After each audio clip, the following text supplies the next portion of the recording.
Welcome to American Medicine Today. I'm Kimberly Bonati alongside Ethan Youker. We have a jam-packed show to get to. Let's get started.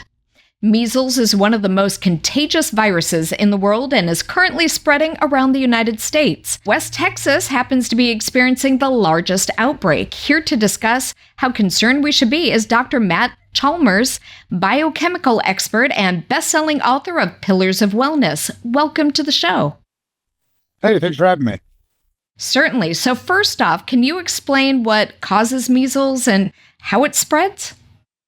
So measles is caused by a virus, just like a cold or anything like that. And then it's very, very contagious. You can actually catch it from someone who doesn't even have symptoms yet. And so that's one of the reasons why it's so contagious is you might not know you're sick and give it to other people. I've been hearing about measles, this outbreak for the past couple of months, I want to say, if not longer than that. And initially, I thought to myself, measles? I mean, that's a childhood disease. And most of us have been vaccinated against it. Like, why am I concerned about this? Then as the weeks have gone by and months have gone by, it's making more and more headlines. As Kimberly just said, big outbreak in West Texas. Why the resurgence of measles? Because all of a sudden it got my attention and I thought, well, we got to be talking about this on the show. Well, so one of the big things I want everybody to understand when they hear outbreaks, they think big numbers. According to the CDC, if 3 people have measles, it's an outbreak. So it's not a giant outbreak. There's not thousands and thousands of people with it. It's a very, very small number. And one of them we were hearing at least had it was a measles death, but it was an infant, I guess, that was given an active vaccine while they had measles, which I think is something that should never have happened in the first place. Well, we're getting conflicting reports, but what I'm hearing is that the child had RSV and had pneumonia, and while they were in, the doctors vaccinated the child for measles, and then the child died. And what ends up happening is that when you inject a live virus measles and then you test for measles after the vaccine, you're going to find measles in their system. So whether the child had measles when they came in or not, it's being reported as a measles death. So let's get our numbers in alignment here. One of the reasons that I think that this is becoming bigger and bigger news is because RFK is starting to ask questions about the science of vaccines in general. And so people are trying to really discuss these things more and more and bring it to put to the forefront of people's minds. What specifically are the symptoms? I mean, again, I haven't heard about this disease really since I was a kid, and I think of measles. Isn't it almost like don't they get spots all over their body and things like that? Yeah, it's similar to the chicken pox. You're going to get spots all over the body. You're going to get itching. You're going to feel fatigue and kind of like you have a cold and you have a rash. So as far as general population, that's about all you really need to kind of recognize on it. And if you start to show symptoms, I mean, should you immediately be tested? Should you take a vaccine? Are there other ways to treat the symptoms to get over measles? As Kimberly said, it's one of the most contagious viruses in the world. But what's the mortality rate and how concerned should you be if you start to experience symptoms? Well, so the mortality rate's really low. The CDC shows it's 3 in 1,000 people, but they don't die of the measles. They die of dehydration. 2/3 of the people die from dehydration. So as long as you can get an IV, drink some water, get a colonic irrigation, you're going to be fine. As far as if you notice that you have it, don't go outside. Don't be around other people. And then if you've been around people 2 or 3 days beforehand, call them and tell them, hey, I just came down with the measles. Stay at home, kind of check yourself out for a day or two and see kind of how it goes. I don't want people to get all super scared. I know that people tell you, if you get the measles, you're going to die. That is not the case at all. So it's not as scary as people are making it out to be. It's just going to be a couple of days of irritation. Do you think what they're calling this influx has to do with these anti-vaxxers? I wouldn't say it has anything to do with anti-vaxxers. If there's any reason that we have an increased amount of measles or any communicable diseases, it would be probably from the illegal migrants that have come across the border. These hundreds of thousands of people who've come in, brought all their diseases with them. So if there's anything, I would not say it's the anti-vaxxers. Most people who are not taking vaccines are very health conscious. They're keeping themselves clean, the supplementation, their diets are good. usually what we're going to see is we're going to see this disease brought in by people who are coming from third world countries. Which makes sense that there's a huge outbreak in West Texas, right?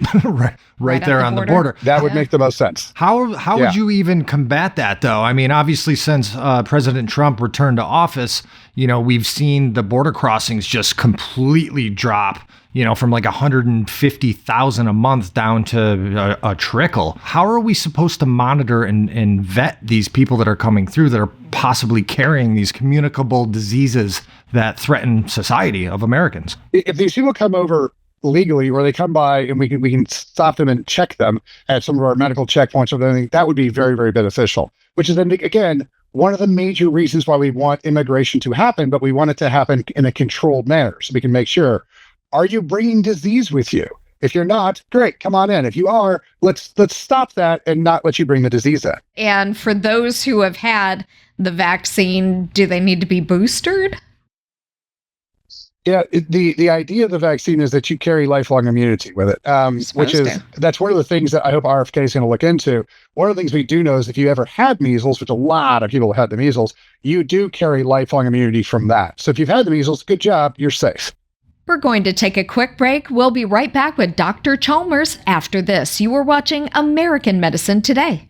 Don't be screwed by lesser spine institutes who bait you with minimally invasive procedures, then switch to screws, rods, disc replacements, and hardware. At Bonati, no metal hardware fusions are ever used. Bonati invented the precise tools necessary to minimize surgery, scarring, anesthesia, and recovery. So successful are the Bonati Spine Procedures, they consistently reflect 98.75% patient satisfaction. Over half our patients have suffered from failed back and neck surgeries at other facilities. Bonati succeeds where others fail.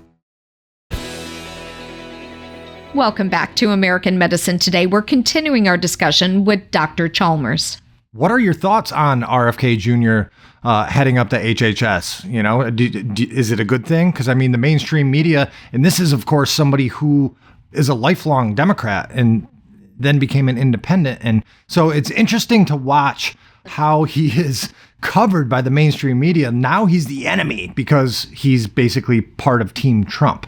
How do you think he's going to perform in this new role? Well, I have zero doubt that RFK is going to bring a lot of good change. The thing that we really need to look at about, especially all of our medications, especially vaccines, is we've let vaccines become a religion.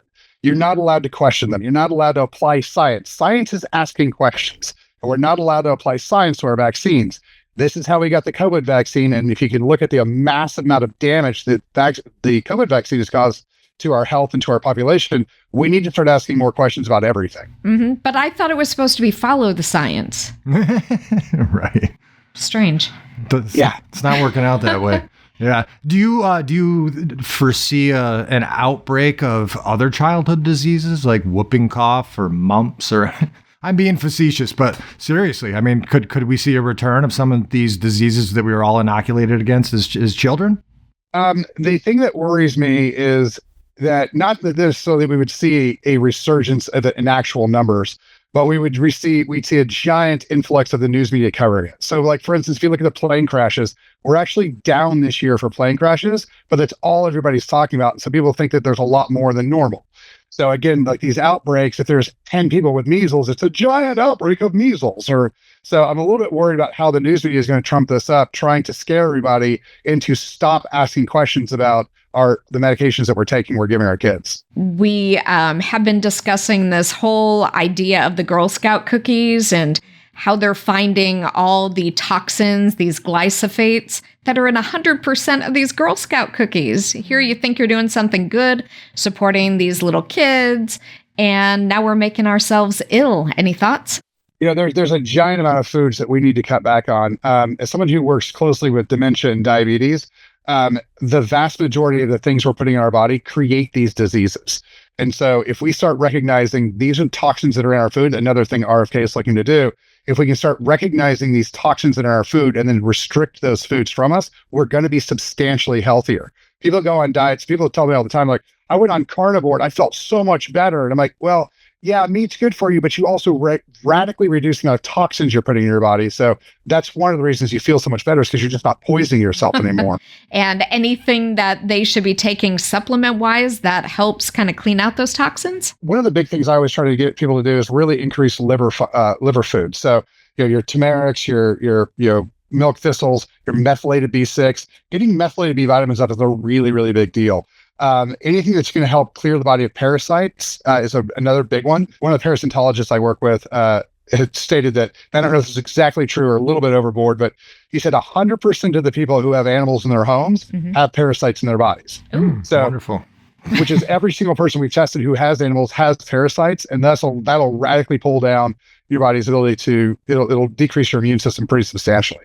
Oh, who knew? I have 6 pets at home, all because of my wife. So we're going to have a chat when I get home. Well, at least we Just all know saying. now. Thank you so much, Dr. Matt Chalmers, for being on the program. Thanks, Doc. Absolutely, anytime. Take great care. Well, that's all the time we have for this segment. Make sure you stay tuned. We'll have more after the break. You were watching American Medicine Today. I'm Malcomb. I work in the coal mines in West Virginia. I'm an underground electrician, also a mechanic, and I do a lot of heavy lifting. Everything in the coal mines is heavy, so I have to do a lot of bending, a lot of twisting. My lower back, I've been dealing with it for probably about 2 years. It was really bad. I couldn't walk, I couldn't sit, I couldn't stand. I'd have spells where it was excruciating. It dropped me to my knees. I mean, I've worked out pretty much the biggest part of my life. It's been a big passion of my life. I like riding dirt bikes. I like going for hikes and walks.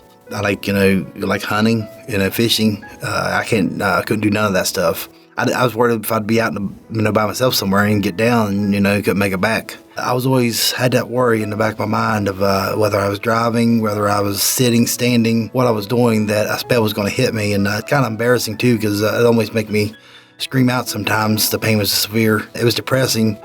That's when I realized that I wanted to do something. I went to my regular doctor first. He referred me to the pain clinic and stuff, and I went there, and they did just regular steroid injection, and they didn't help. And then they started doing the epidural injections, and the very first one I got might have helped a little bit, maybe a few weeks, maybe a month. I just kept going there, and that's all they wanted to do is the injections. So I tried chiropractor. Sometimes it would be all right. Sometimes it would make my pain twice as bad. I tried over-the-counter pain medicine. Didn't work. The only thing that would relieve it at all would be maybe a little bit of ice and rest. Realizing conservative treatments weren't the answer, Malcomb and his wife started researching surgical alternatives. That's when a casual conversation at church led them to the Bonati Spine Institute. My wife started researching and found out this is probably going to be my best option to go. The reviews and stuff we've read and stuff like that and everything, the healthcare around where I live and what you call the best in the world either. So I don't want to go somewhere and take a chance of getting messed up worse than what I am. So I just felt like, with the type of surgeries they do here and everything, I just figured, and my wife figured that it was the best choice for me to make. With the decision made, Malcomb scheduled an appointment for an in-person evaluation. Upon arrival, he was provided with a thorough physical exam and x-rays at the on-campus imaging center. When I first came here, I liked the view. And everybody from as soon as I walked in the door was very, very nice. The staff and the surgical team, everybody was excellent. From the time I got here, it's just everything was, I didn't have to walk far. And waiting was no time. Usually it's almost as soon as I sit down, I'd have to get back up and go to another room and everything. But everything was very quick. The exclusive Bonati Spine procedures are performed incrementally using conscious IV sedation. This technique drastically reduces recovery time as patients remain awake and communicating with their surgeon to ensure the source of their pain is eliminated before they leave the operating table. They gave me enough sedation where I was relaxed, but I remember everything through the surgical. The team was excellent, very professional. They put a screen when you're laying down in front of you. You can see the entire, from time he starts to finish, the entire surgery. So that was kind of interesting. I think I was more interested in watching the surgical part of it on that screen than I cared about everything else, because it was just kind of amazing how they done it and stuff, because like everything looked so big, but yet it was probably very microscopic what they was doing, but it just like it was amazing watching it. Any pain inside the calf? No. Back here? No. How about up here? No. Okay, good. Patients are often surprised by just how fast they can get up and walk in the recovery room. Afterwards, surgical guests are free to return to their hotel room or home if they live nearby, and are encouraged to walk about 40 minutes a day. I mean, it was crazy that immediately after surgery, being cut on, I felt 100% better than when I come in. Now pain-free, Malcomb is looking forward to returning to his active lifestyle. Whenever I get home, I mean, I'm looking forward to being able to do anything without pain that I had. To see more stories of recovery just like this, search for the Bonati Spine Institute on YouTube, Rumble, Apple's App Store, Google's Play Store, Roku, and Amazon's Fire TV. Thank you for watching American Medicine Today. If you would like to see previous episodes of our program, search American Medicine Today on all your favorite streaming devices. If you have any comments or questions, contact us at the numbers below. Or you can tweet at Dr. Bonati using the hashtag American Medicine Today or hashtag AMT. We would like to hear from you.